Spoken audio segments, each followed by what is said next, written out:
the stuff that I've been focusing on over the last couple of years is making my audience, my clients aware of the changes that are happening and having them try and disassociate from political change as a way to improve our lives and improve our well-being and focus more on individual change. What do I need to do to change my life to make sure that over the next 20 years, I prosper, I thrive?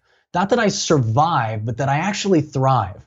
And it's a full-time job just going through all that because we want to be focused on the stuff that doesn't matter. We love focusing on the noise. But the noise doesn't make you any money. The noise doesn't protect you. The noise just distracts you, keeps you dependent and apathetic. Jason Stapleton in the building. How are you doing, man? I'm doing well, brother. Thank you for having me on your show. Thank you for being here, dude. What's been going on? What have you been doing today? Well, today I've been doing a lot of, it's so funny because people think that what I do is, some of what I do is cool and some of it is celebrity, I guess, in terms of how it looks and the places I get to go. I live in Los Angeles, so I get to go to a lot of premieres and stuff like that. But the bulk of what I do is sitting in a room, staring at a computer screen, looking over numbers for marketing and advertising. And that's what I was doing today. I'm actually writing sales copy and I was building out a bunch of sales funnels for some YouTube advertising that we're doing. So it's not glamorous work. It's not sexy, but it's oftentimes that's the work that really pays the big money. That's where the dividends are made. It's not when people are seeing you. It's not when you're on Instagram or Facebook or anything like that. It's when you're bunkered down in your room when nobody's looking at you doing the stuff that nobody else is willing to do. I always say, success happens when nobody's watching. And I guess I was involved in a little bit of that this morning. That's cool. Yeah, I always think about Conor McGregor. People look at this guy and he's essentially unlimited wealth now, and there's a bunch of things that he is capable of doing that pretty much no one else is. However, Conor's had 2 kids over the last few years. Conor McGregor, as a dad, has had to get up at 3 a.m. and change a dirty nappy. Like, that is just reality. There's some things that you have to do, that you can't stop doing, right? There's this quote, I think it's Erasmus, that says, from the king in his castle to the peasant in the street, everybody shits. It's like there are certain parts of life that you just can't get away from. And, you're right as well. Like, as a club promoter, people see you standing on the front door of a nightclub and they just think it's like strippers and cocaine until 6 a.m. They wake up, like, throw the condoms in the bin, have some cereal and a Budweiser and crack back on. I'm like, no, like, absolutely not. I'm the guy that has to sit in the office and argue with the manager because the till floats off and all this stuff. So yeah, I think no matter your industry, you're always going to have to do the grind. No, it's funny when you talk about McGregor. One of the things that I really loved about him, you've got video of him going back to when he was a nobody from nowhere. And not only what's always impressed me about him is that personality of his existed long before he was wearing the pants for it, right? Back when he hadn't won anything of note, but he knew somewhere deep in his soul that he was going to be the Muhammad Ali of the MMA world. And he went at it with a ferocity and with just a cold, unwavering belief that it was possible. And I think that's necessary for any amount of success in life. You have to believe it in yourself first before anybody else will believe it, and before you're ever going to be able to achieve what you want. Some people love him, some people hate him. I absolutely love him as a fighter, but I love him more for the industry that he's built around himself. He's made himself into a true icon. And for anybody who studies influence or brand building, man, he is somebody that you have to look at because he's just done it perfectly. He's a beast, man. He really, really is. Yeah, it's interesting that, right? Because I talk a lot about integrity and virtue and living your truth and speaking the truth. And in the same breath, I can totally see that fake it till you make it, or kind of believe it ahead of where your achievements are at, is also a worthwhile and virtuous thing to do. Like I genuinely believe that I could become the best podcaster in the UK. I think that there's episodes that I've put out that are some of the best content that's ever come out from the UK. An episode with Aubrey Marcus, maybe this one with you as well. And, you know, like, I feel proud of that. I don't feel like that's being, unethical. I don't feel like I'm kidding myself or the people that I say that to, but, you know, like leading with your confidence first. I think someone like Conor McGregor is a good role model for that. You know, he's living in his parents' attic on welfare, like with the same missus that he's got now, like just some girl, some chick who's now, you know, got a husband that's worth probably 100 mil or plus, whatever it is, you know, crazy. Yeah, no, I'm always a big fan that change happens first in the mind. I mean, we were talking a lot of self-help stuff here, but in reality, if you want your life to change, you first have to have a vision of that change. You have to know what you want, and you have to see it in your eyes, so you have a kind of a destination to aim for. That's, in terms of like lying to yourself, that's where I like to lie to myself. I don't lie to myself about where I'm at right now or about what my current skill set is. But I do lie to myself about where I could be and what I want to have, because I think that in order for me to move forward, I have to have that vision, and I have to believe that I can get there. So yeah, I'm a huge proponent of that. I talk a lot about negative feedback loops with my clients, because so many of them struggle with, anytime you're building a new company or you're starting something from scratch, it's a lot more failure than success. And that always hurts. And it's really, really easy to say, well, I just keep digging and digging and I'm not hitting any gold. And eventually they're just going to give up and walk away. And the truth is that it's the same for everybody. Everybody wakes up and works for months or for sometimes years and don't see huge results from it. And then all of a sudden, all of that culminates into really vertical and explosive growth in your company, and your life can change. I mean, I struggled for several years with a couple of different businesses that just failed miserably until I started my trading and investment company that about 10 years ago. And it's so funny because I couldn't make money as an entrepreneur for the first 5 or 6 years. And then I start this one company, and within 18 months, I'd made just short of $1 million. And the next year I made $1.5 million. And the year after that, I made over $2 million. And you're just like, well, what happened? What changed? And nothing changed. You learned and you advanced and you grew and you took your licks and you adjusted and you just kept going, because I knew that I couldn't do anything else. Like I'm unemployable at this point. Like I couldn't go work for anybody. Like people could hire me. People would try and hire me, but I couldn't work for somebody else. It's just, this is the only choice. There's no place to fall back to. Success must happen. And so when you find yourself in that situation, it creates, I don't know, and you're doing things that you love, it just creates all kinds of I don't know, all kinds of spirit and passion in what you do. And so what I work with people on is, get out of that negative feedback loop. If you haven't had any successes in your life and you're waking up in the morning and you're saying, what do I have to be proud of? What do I have to be grateful for? I say, start with the carpet under your feet. Start with the hot water in your shower, because the bulk of mankind doesn't have it. If you need a success for the day, get up when your alarm goes off, because there's a ton of people who can't even do that. And when the alarm goes off, get up and just like, boom, I'm winning. I'm winning because I promised myself that when the alarm went off, I'd get out of bed, and I did. And if I can do that, then I can do the next thing. And over time, those little wins turn into big wins. And it is life changing, these little tiny tweaks that we make to the way we think and the way we, like you said, in some cases, lie to ourselves. Yeah, for sure. Bill Gates says people overestimate what they can achieve in 1 year and underestimate what they can achieve in 5. And from James Clear's Atomic Habits as well, he talks about you took 6 years to become an overnight success, which is like just so hilarious. Oh, I love that book, by the way. What a great book he wrote. I actually, he's got I look at the graphs. I've even used the graphs in some of the stuff that I used to teach with, because it's so powerful. It's a great book. It's one of the best. So the Lindy effect, right? You know, the lifespan of non-perishable items. If a book's been around, like 1984 has been around for about 50 years, maybe 70 years actually, you can presume it will be around for another 70. What it means is that we should probably be a little bit more cautious about the stuff that we read or consume, which is being produced recently. Which is interesting that probably 99% of everything that we consume has been produced within the last 24 hours. Stories, all the rest of it. That's not Lindy, right? But James Clear's Atomic Habits is one that bucks the trend. You know, that book absolutely will be 10 years, 20 years time, I think, because it's just so seminal.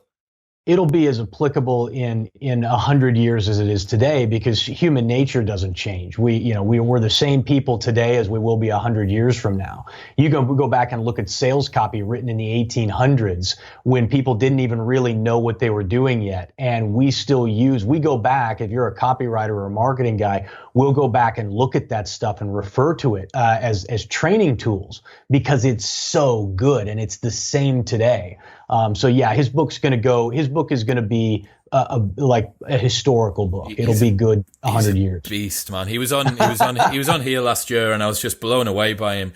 Talking about sales copy, actually, Richard Shotton, previous Modern Wisdom guest, and he's coming on soon.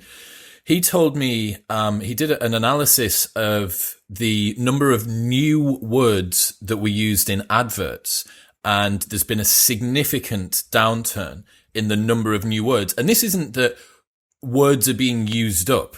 It's to do with the fact that people in ad agencies and copywriters are playing it safe increasingly more and more. And the quote that he has is, he says, people would rather fail safely than win with risk. Because if you put an advert out that was maybe a little bit adventurous and it fails, it's totally on your head. Whereas if you put something out that just, that kind of looked like the what all of our competitors did. Oh, it's a surprise that didn't work. No worries. You kind of get a pat on the back, like, try again. And that's so interesting how the marketing industry is moving like that. It's like you go, we used the template. It didn't work. So you can't blame me, because it's the template that we always use. Well, remember those ads? It would have been a few years ago. And the ads were like, she thought it was all over, and then he did this. For a while, like, you were clicking on all of them. Yeah. And then after about 3 weeks, you're like, dude, I've seen 500 of these, and everybody's doing it, and none of them work. And most recently, everybody's video has to have like this banner box around it that's got writing at the top and something at the bottom. The time bar that's slowly moving. Right. So it all looks the same. And it's like, if that's what you do, if you play it safe, if you don't push the envelope, I always say, if you're not looking at what 90% of people are doing and then doing the opposite, well, you're wrong. But there comes a point in advertising, it's cycles where, look, you got to get off of what everybody else is doing, because that's been saturated. And you're right. You might not lose your job for it, but you're never going to get rich doing it that way. You got to constantly be pushing the envelope and testing new things and trying new things at the risk of failing, because that's the only way we learn. I love it, man. So you were talking about negative thought loops and how people can start to sort of move themselves out of that. Have you got some other things that you do with your clients to kind of foundational things, like how are you viewing yourself? How are you viewing the day? How are you going about your purpose and meaning and things like that? Yeah, it depends on where the client's at. So early on in the process, when I'm talking with people, one of the first things I want them to understand and to work on is that we really live in the greatest period in human history. I firmly believe that. I used, for example, what we're doing right here. We're just having a Skype conversation over video. The first time I went overseas, it was 2005. I was in Iraq at the time, and I was working for a contracting company, and I could not video call at the time my wife during that process, because there wasn't enough bandwidth to do that, and we had pretty good internet there as well. And when I first started my company started in 2009, but we really kind of moved into our first space in 2010. I had to make all of the videos that I put online available for download, because anybody who wasn't in a major metropolitan city oftentimes didn't have the ability to stream high definition videos. I'm not talking 1080, I'm talking like 720p video. So the low high definition. And especially if you lived outside the country, you couldn't do it. Now, boom, cell phone. Cell phone. I was streaming the other day a big presentation by about 600 people, and we were out on Facebook, YouTube, streaming live over like our own internal network, and all of that at the same time, and people are watching it on their cell phones. It's like the world that we live in today is unreal. It has never been cheaper or easier to really take control of your life and to build your business, build your life the way you want it. And I said, the second thing that I tell people is, for the first time in human history, we get to consider personal fulfillment in what we do for work. And if you go back even 50 years, the idea that your grandfather got up every day and went, I wonder what would fulfill me as a person today in the work that I do. No, my grandfather's father was a farmer. He was a farmer. My father went to law school because that's what my grandfather wanted him to do, right? So personal fulfillment wasn't even a consideration. And now in 2020, where we live today, there is every single human being, especially watching this, has the ability to consider and to pursue personal fulfillment as part of what they do to earn their living. And I think that's amazing. Other people look at this world and like everybody's suffering and everything's going to hell in a handbasket. It's all crap. And the truth is, I believe completely the opposite. And I think it's one of the reasons that I've had more success maybe than a lot of people is because mentally my mindset is just one that says I'm surrounded by abundance. I'm surrounded by opportunity. And all I got to do is figure out how to harness that and how to bend it to me. And so that's what I try and get people to do first, is to shift their mindset to one of, I'm surrounded by opportunity. I just have to figure out how to harness that and direct it towards me. I wonder how many people struggle with this existential crisis, this lack of purpose and meaning, precisely because there is this paradox of choice now. Like if you're not being fulfilled now, there are fewer excuses than there were 50 years ago. That's not to say that there aren't people who, have disadvantages where they can't get themselves to the stage where work is joy for them and blah, blah. But there's fewer reasons for that. And there is more onus on you. There's a really interesting point by Alain de Botton from the School of Life where he talks about the modern world is a meritocracy, right? And if the successes of the people who do well are theirs to bear, that means that the failures of people who do badly must be also theirs to bear. And you think, right, absolutely. Now that is a very difficult pill to swallow. I oversimplify, as I do with most things, and I just say, the most important phrase that you can learn is, it's my fault. And if you will learn that everything, if you will accept responsibility for everything, I don't care whether it is your fault or not, just accept responsibility for it. What you're really saying is, all the successes that I'm in control of my life, that I get to direct where I want my life to go and what I want to have and what I want to be, and nobody can keep me from that. So if I'm not there right now, it's my fault. Far from being something that's negative, it's very liberating, because once you recognize that where you are, what you have, and what you want to achieve is completely up to you, it opens the world up. The problem is most people live a life of mediocrity, somewhere between total failure and their true potential. And so they, as I say, they go only so far and then they park. And then they look at their life and they feel terrible about it because they don't have what they want. And instead of looking internally and saying, what do I need to change about me? They start pointing fingers externally and saying it's because my boss doesn't like me, or because my dad didn't treat me right, or because my mom didn't hug me enough, or whatever it is. It's something externally that's preventing them from going where they want to go and having what they want. And I say, you've got to have a mind shift there. You got to have a shift that says, no, I'm responsible. This is up to me. I get one run through life. And I'm at the end of the day, it's going to be me who determines how far I go and not somebody else. And so it's my fault is a common phrase that my clients will hear me say all the time. It's that Jocko video, isn't it? That famous good. Yeah. Like that's it. Is it? Everybody talks about Jocko. I've never seen an interview with him. I haven't read his book. It's like I legit, guess I man. should, as much as he gets talked about. He's good. So he did one that I would recommend if you want a first one that just completely throws you in the deep end and allows you to fully take like Jocko in the ass, is the one that he did with the Medal of Honor recipient. His name escapes me. Dakota Mayer, right? Okay. And him and Dakota wrote this book, very, very heartfelt. And he just talks through this particular experience where he was restricted by the powers that be for going back in to help people. He disobeys orders. He goes back in and he just starts fishing people out, and all this stuff's going on.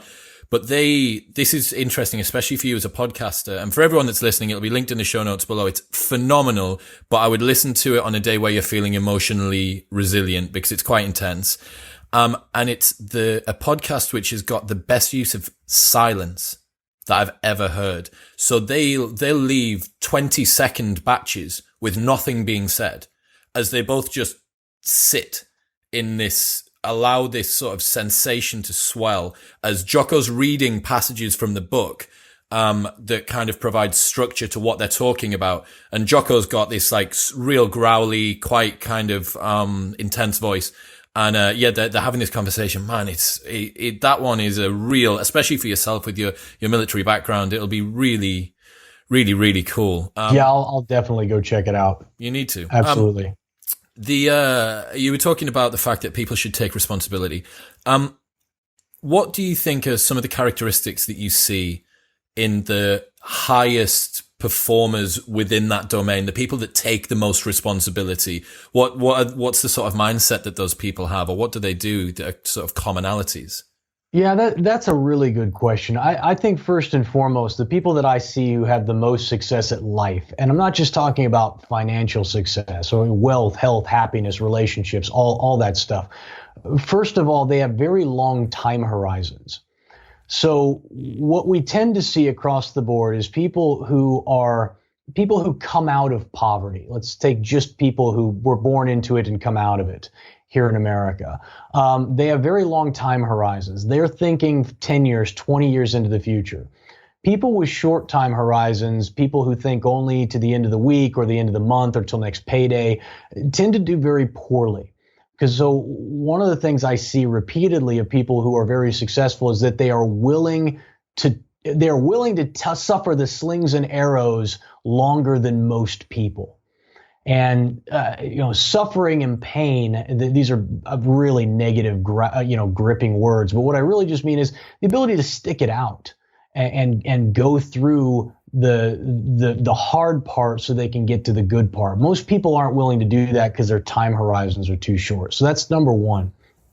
Second thing that I notice about really successful people is that they don't rely exclusively on their own the school of hard knocks to learn skill. So I'm very fond. I've been really focused on, I'll give you an example. I've been really focused on YouTube advertising right now. I think it's a very underserved area where there can be a lot of money can be made. And so I've been focusing a lot of time on that. And the very first thing I did when I knew I wanted to get up to speed on YouTube advertising and how it was being done was I went out and spent $1,000 on a YouTube course from a guy who was doing a lot of really cool stuff in the space. I found the best guy I could to teach me how to do it, and I paid him. Why? Because that $1,000 is a pittance to what it's going to cost me if I have to go out and learn it all from scratch, both in terms of time and the cost of testing. So what I find the most successful people will do is when they want to go faster, they'll write a check. And that's something that I've tried to do since the beginning of my career, and it's something that I advise everybody else to. I'm a student first and foremost. I've always said I love being a student because eventually, if I'm your student, I'm going to know everything you know. And then I'm going to know everything you know and everything I know, and I'm going to know the most, right? So this is my, I will buy your information. I will buy your time because in the end, it leaves me better off. And so that's the second thing that I see most people do. And then the third thing is that I think the most successful people that I've seen in both life and business, have a joy about it. for the longest time, I looked at my business as a war. It was something that I fought and got up every day and I had to win, like I had to win, on the battlefield. And I remember I sat down with a friend of mine who was talking with me and teaching me a little bit about how he had built his business. He had a brick and mortar business. And he looked at his numbers every single week. Every week he looked at the numbers. And I said, how do you do that every week? He's like, you're going to be up and down all the time. He's like, it's a game. He's like, I don't win every week. But he's like, it's fun to play. I come in and I look at my numbers every week. And every week I try and beat last week's numbers. And he said, if I do that every week, I've had 20% growth, a steady 20% growth in my company every year since I opened it up in like 1981, to give you an idea of just how big this guy's operation is now. He said, I've had 20% growth doing this every year without fail. Come recession or prosperity, I always have it. And he said, it's fun for me.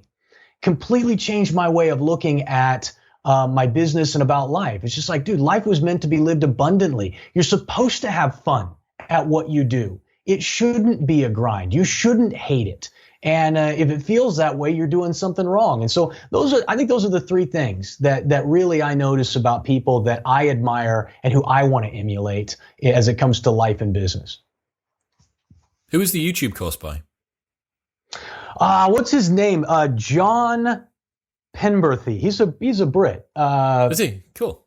Pivernathi. Yeah, it's a really good course too, by the way. I finished it up a while back, but yeah, just in terms of everything he did and everything, it's very simple too. I really like simple. I don't like complexity, and so he's really gotten it down to a very simple couple of step formula that allows you to track and retarget and I mean, he even has, I didn't need the scripts or anything like that, but he had all the scripts laid out. So if you know nothing about it going into it, you can build a pretty significant advertising business on YouTube without any previous knowledge. It's a good course. That's awesome, man. So how do you find, I want to get onto long-term thinking, because I think that's really important. Sure. But before that, how do you find good coaches? Because everybody is selling a course of some kind. Everybody says, I'm the guru, don't listen to him, his stuff's bollocks, my stuff's the real shit, I'll teach you what they won't teach you, I'll teach you it faster, cheaper, quicker, blah, blah. How do you do that, right? Because you're trying to sift through a lot of noise.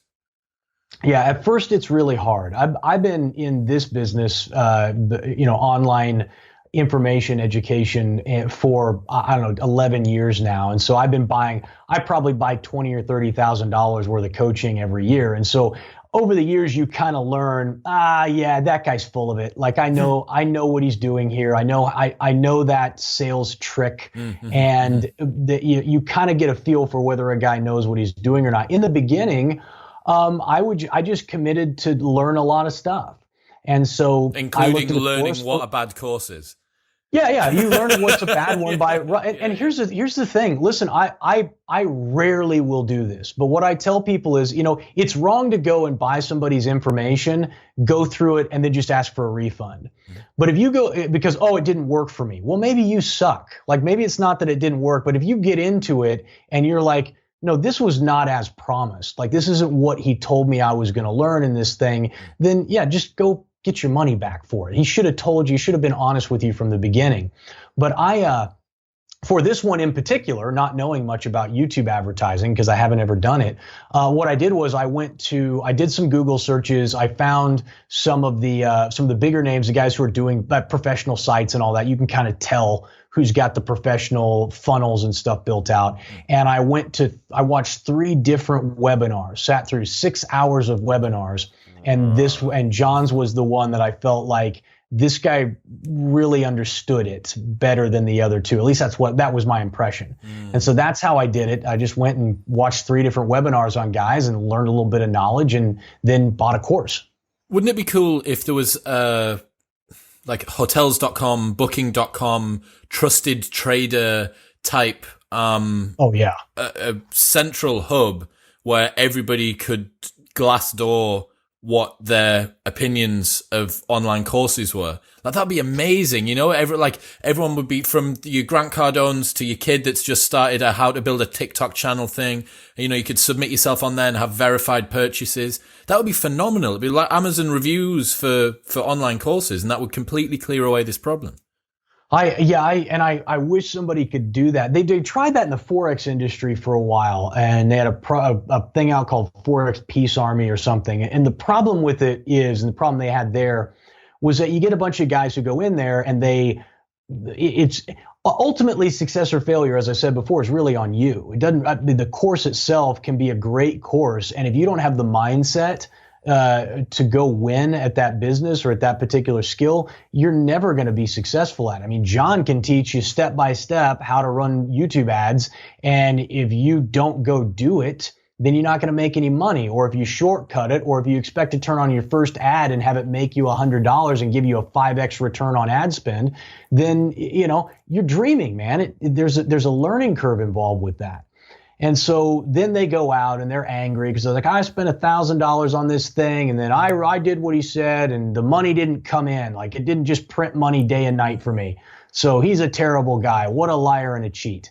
And I'm just like, dude, that kind of thing really bothers me, because having worked with clients for, 10 or 11 years and seen the successes versus the failures are almost always caused by the other person, not the course or the thing that they took. Like I said, I bought so much stuff. I'll buy it just to see what's in it. Mm-hmm. I spent $4,000 on a course last year just to see what his back end funnel was, right? I just wanted to see, after I spent $4,000. Just a funnel hack what was going on. Yeah.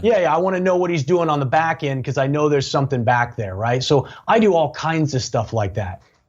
And most of the time, 99% of the time, the course delivers. It's a decent course. It's going to help you out. And the people who are complaining about it are that's what they are. They're just complainers. Compliance is number one. Same with gym routines and meditation and stuff like that. It's interesting that you mentioned about finance. Have you followed the Wall Street Bets Reddit subreddit? Do you know what this is? No. Huh? Oh, Jason, let me change your life, man. So r/Wall. Hang on, what's the name of it? It's r/Wall Street Bets on Reddit. And it's basically a subreddit that's blown up recently. I think Time Magazine or New York Times or something covered it a couple of weeks ago.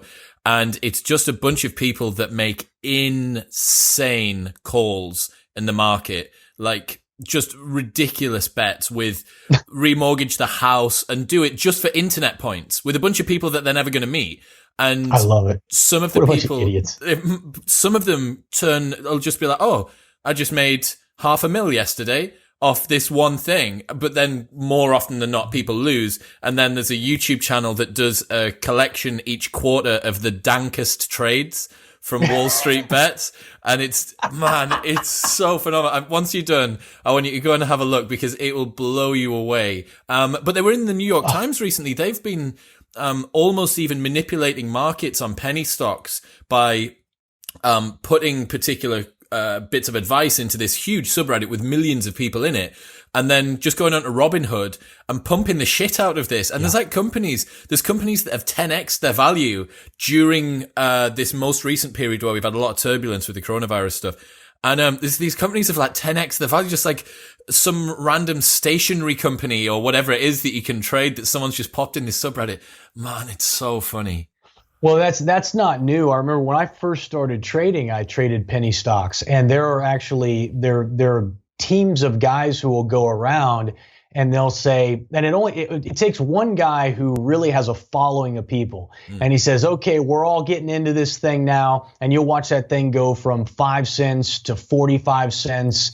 And then what happens is, as it goes up, all the guys, is small network of people ends up selling out as it's rallying. And then he says, okay, I'm out. And then the thing just crashes back down. Someone's and left everybody's holding left it. hanging. Yeah. Did you see? So that's not new. Yeah. That's a pretty on the regular thing that happens in the penny stock world. Yeah. Did you see when John McAfee was really big into cryptocurrency a couple of years ago, and he was doing like McAfee's coin of the week or something like that. And he was just making people's fortunes. And then some guys from Reddit had made a bot that would scrape McAfee's Twitter feed and auto put trades on, so they could put a trade on what he'd tweeted about before everyone else. I'm like, holy fuck it. Like, this is, you know, some kid in a basement somewhere bringing a complete armor tank to war. You know what it is? That is a get rich quick mentality that you quickly give back everything that you make in that world. In the trading space especially, if you don't have a specific trading plan that has been proven profitable over time, and if you don't go in and trade it every day regardless of what's happening in the market, you're destined to fail.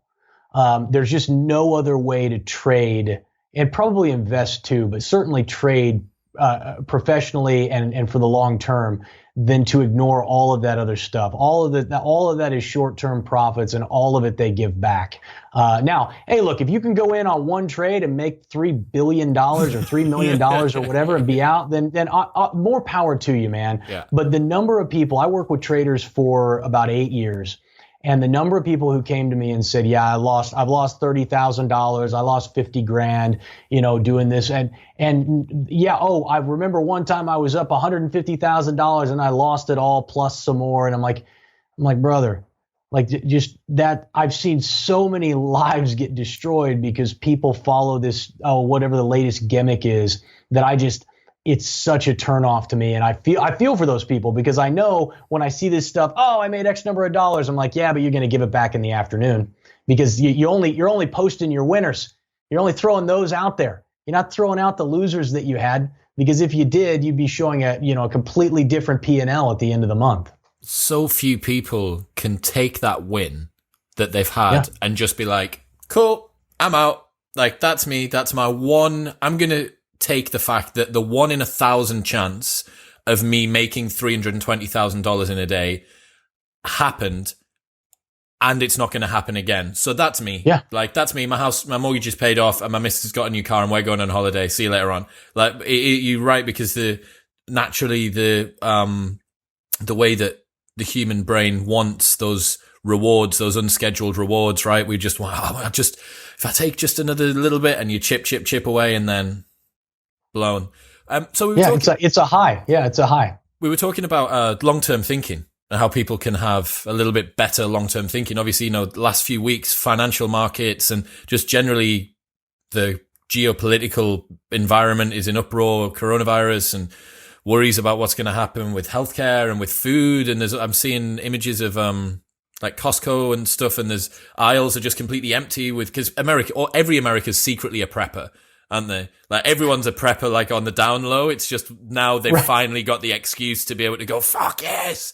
Yeah, we can use that cabin in the woods that we bought 7 years ago. And yeah, all those underground stores of rice and stuff. But yeah, so we've got that. And then, you think, right, we're coming out the back of that, which we will eventually get out the other side of this, and no one will talk about it again. What happens? You've got more uproar at the end of this year. You've got the presidential election going on, and then how do people deal with the chaos of life like that when they got to organize themselves? I think when I used to teach trading to people, I said most of what you see in the news, in the markets, is noise. It has absolutely no relevance to anything. And so you got to learn to ignore most of that. And what I see right now with coronavirus, with the elections that are happening in 2020, to me, all of that is noise. People clearing the store shelves to buy rice, like you're not going to be able to buy, like suddenly you're not going to be able to buy corn. I mean, we're in the grain belt. What do you need? We feed the world here in America. What do we need to buy corn for, right? But yet for some reason, we're not going to be able to get it, and we got to go clear the store shelves out. It's like, all right, fine. All of that is noise to me. What's far more interesting is, and again, thinking longer term, is what's going to happen over the next 20 years. How is our culture? How is technology going to change? And how is that legitimately going to impact our world?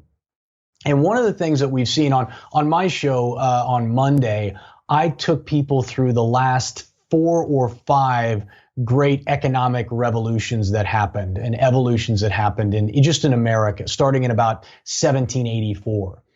And what you've seen is over the last probably 50 or 60 years is the timeline, the time it takes for us to change from one evolution to another, from one major transition to another, is getting tighter and tighter and tighter. And what we're in now is what I think is the greatest market and economic evolution that we've ever seen.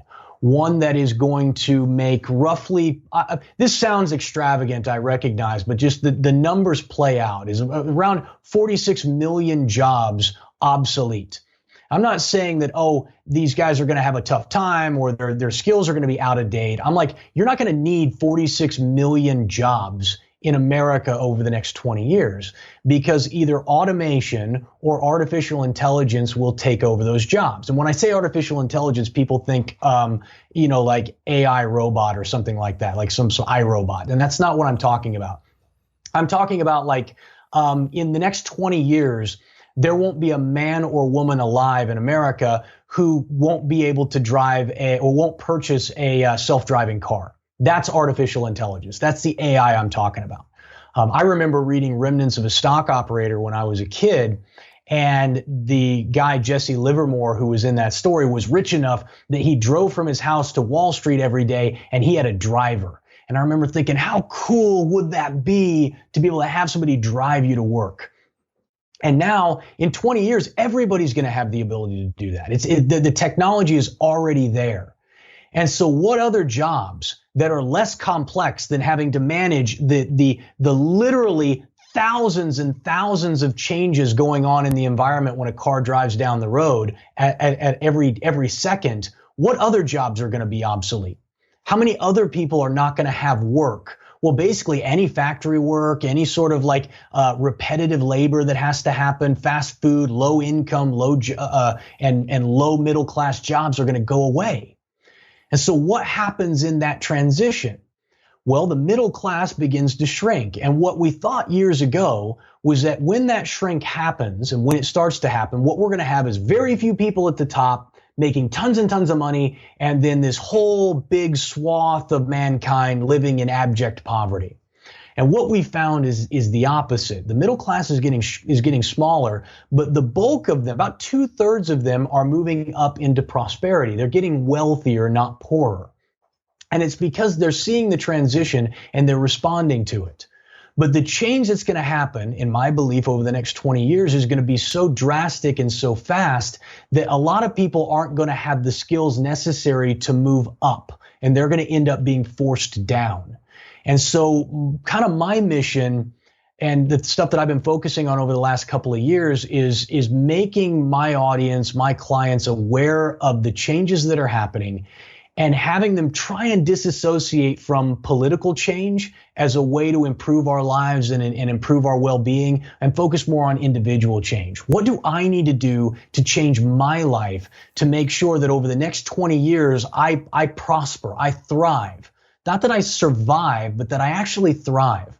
And it's a full-time job just going through all that, because we want to be focused on the stuff that doesn't matter. We love focusing on the noise, but the noise doesn't make you any money. The noise doesn't protect you. The noise just distracts you, keeps you dependent and apathetic. And so that's kind of what my mission has been over the last couple of years.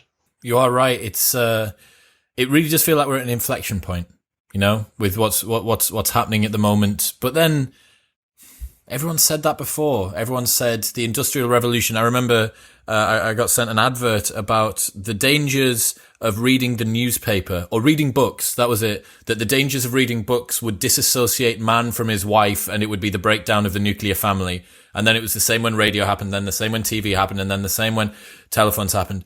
But what you said there is right, that cyclical iteration of this is getting tighter, and the intensity is also increasing. No one would deny that a mobile phone has more impact on our ability to focus and connect with the people around us than a book.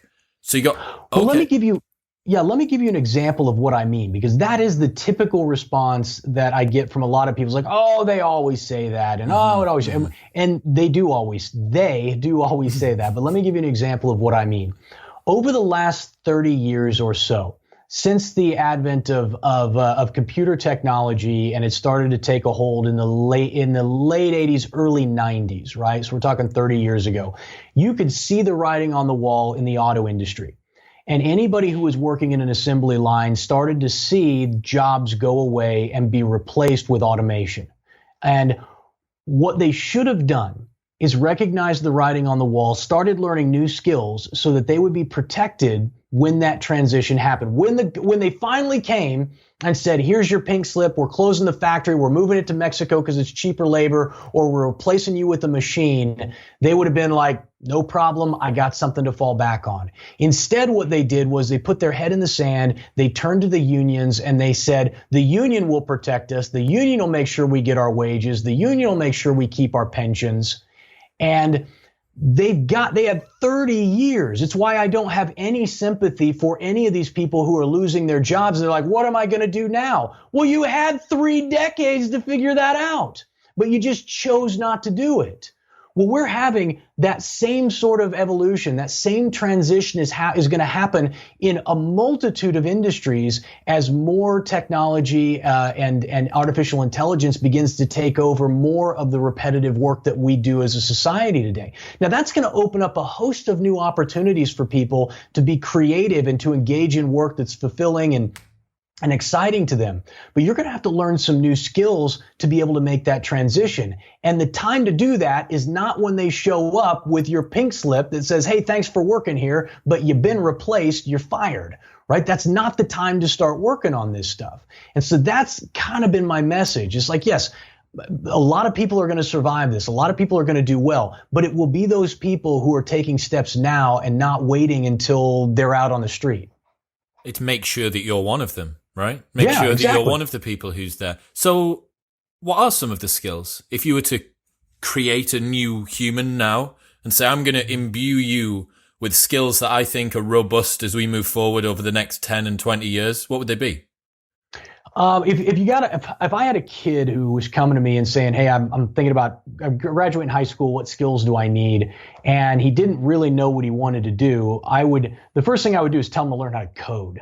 Whatever the common coding language is of the day, it's the best language that you can learn because it does involve a great deal of creativity. Just like writing, if you become a really good writer, and creative writer is a powerful tool.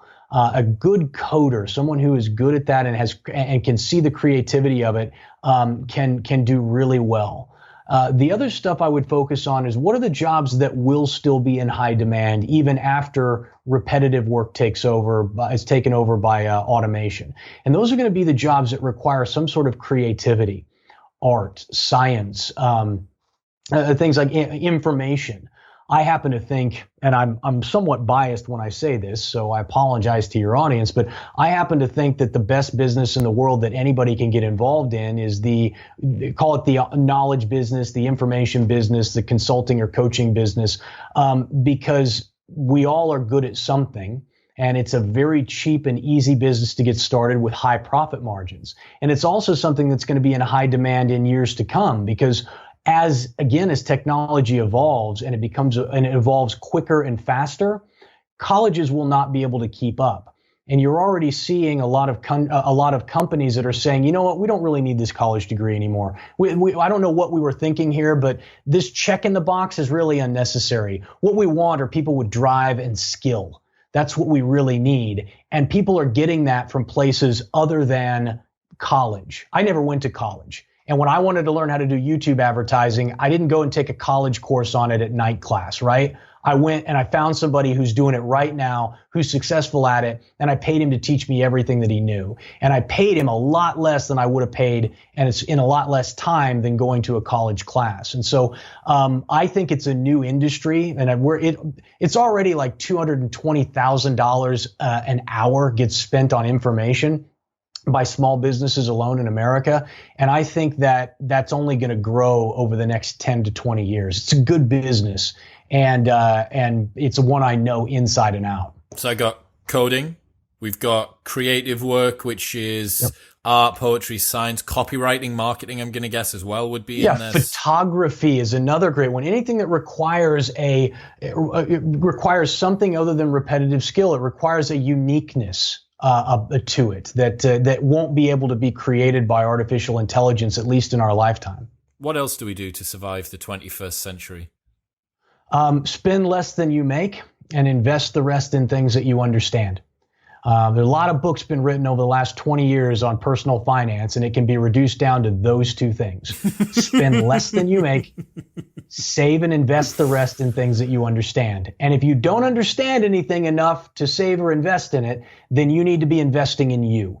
Build your human capital, your store of knowledge and skill that gives you value to the market. Those are the things that will protect you over the long term. Someone else's desire for you, for your knowledge or skill, is what keeps you safe in a changing environment. Okay. It is not you.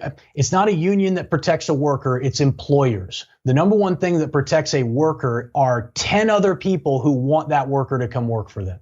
That's what really protects you.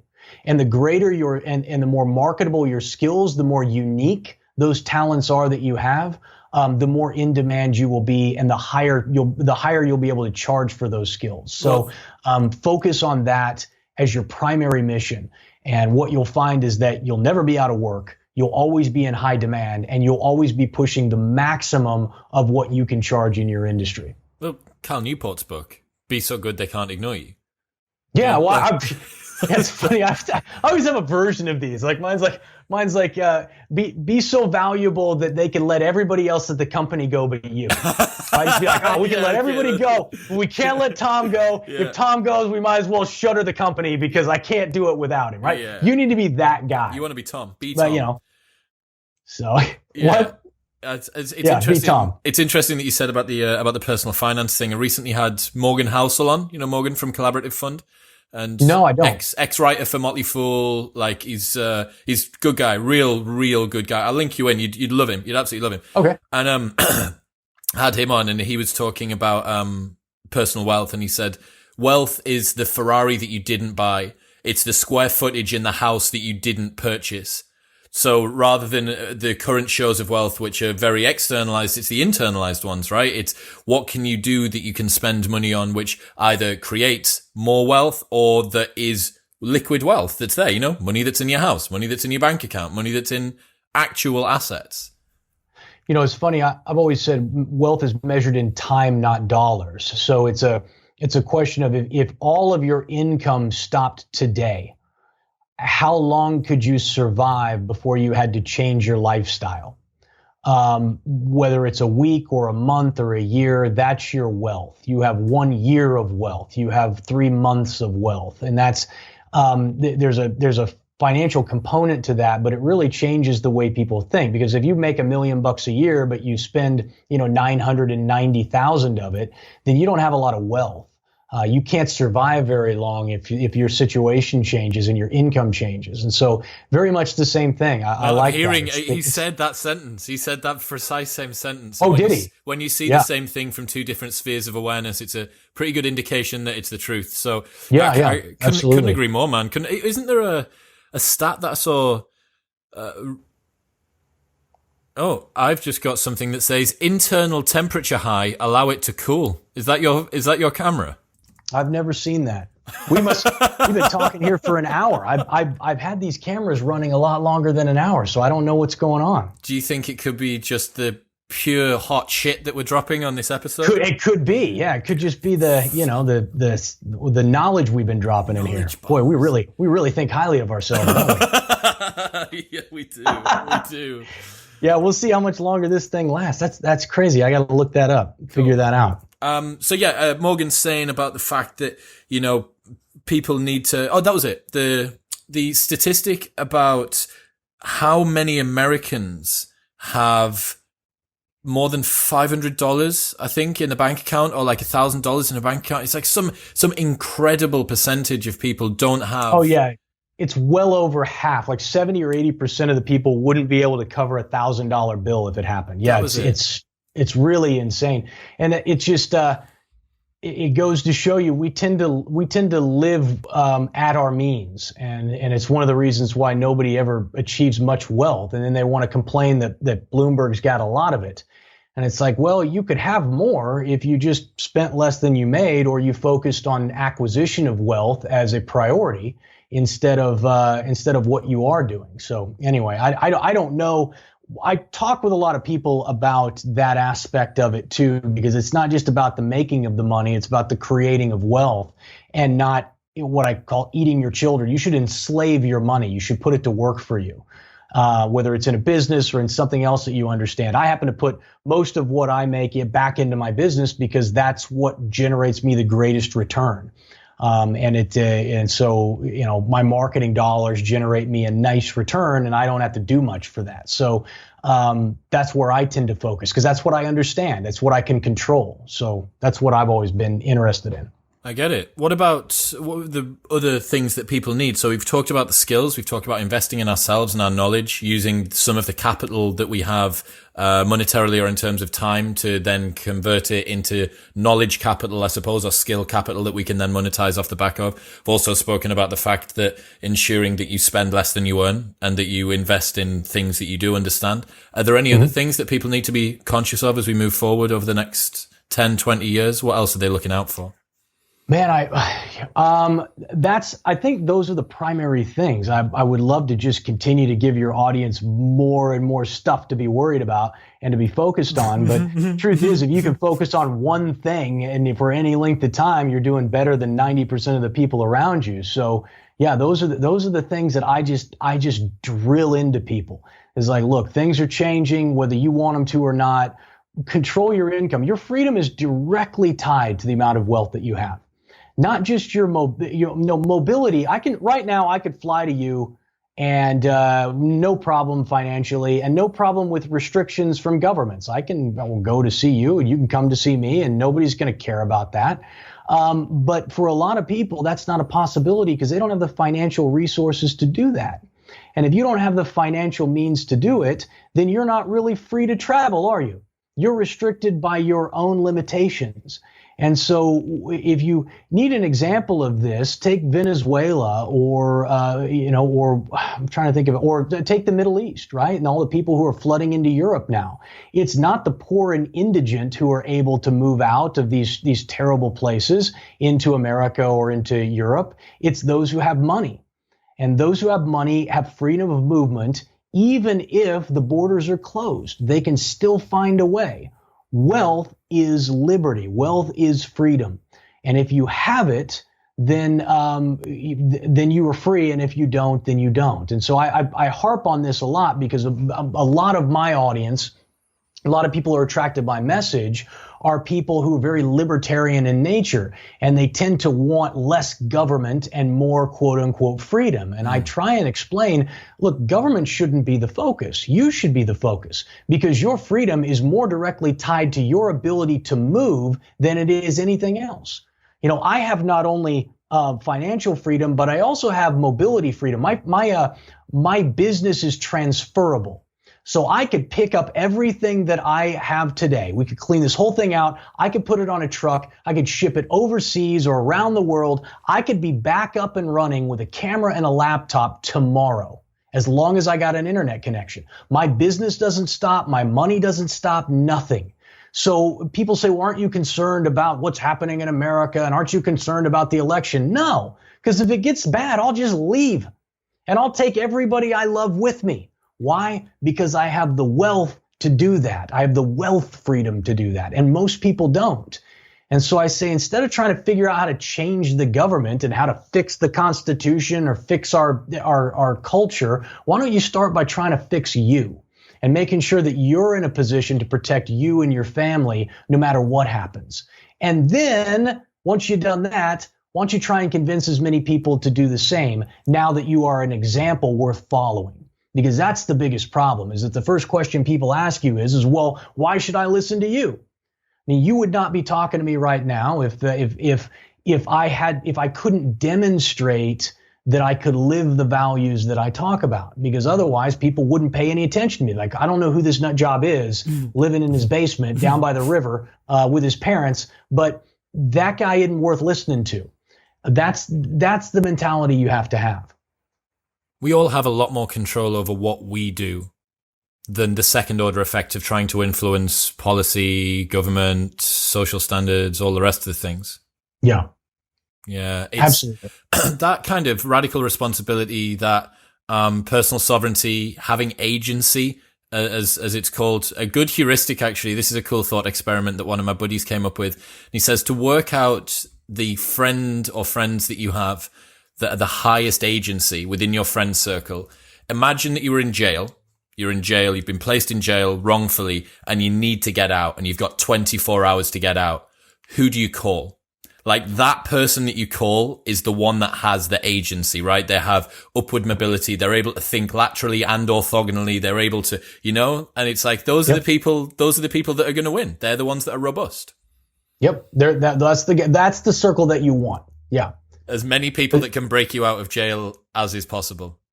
Yeah. And that you want that kind of mastermind team. It's so sad that mastermind gets overused the way it's been annihilated, hasn't it, by the world of it really marketing. has. It's such a waste now to even use that term. But the truth is, you want to surround yourself with people who are like that.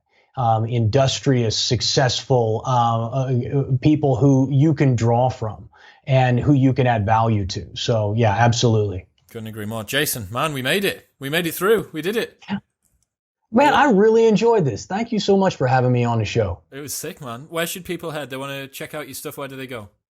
Well, the show I keep referencing is called Wealth, Power, and Influence, and you can get it wherever you get your podcasts. And then if you want to know more about this, if any of this sounded interesting to you, I got a great 2-hour presentation that I gave to about 600 of my clients just not maybe a month ago.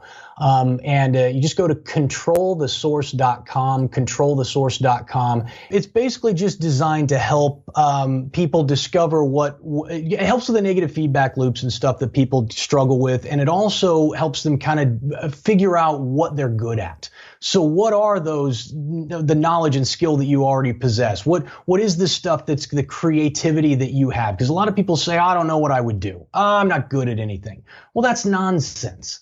And after the presentation, it kind of helps draw that out and helps put them on a path. And so I had a lot of fun teaching it. People got a lot out of it. So have them go check that out at Control the Source. And those are the two things. Awesome, man. Everything that we've spoken about will be linked in the show notes below. You already know what to do. Like, share, and subscribe. But for now, Jason, man, thank you so much for your time. Oh, thank you for having me. Really appreciate it.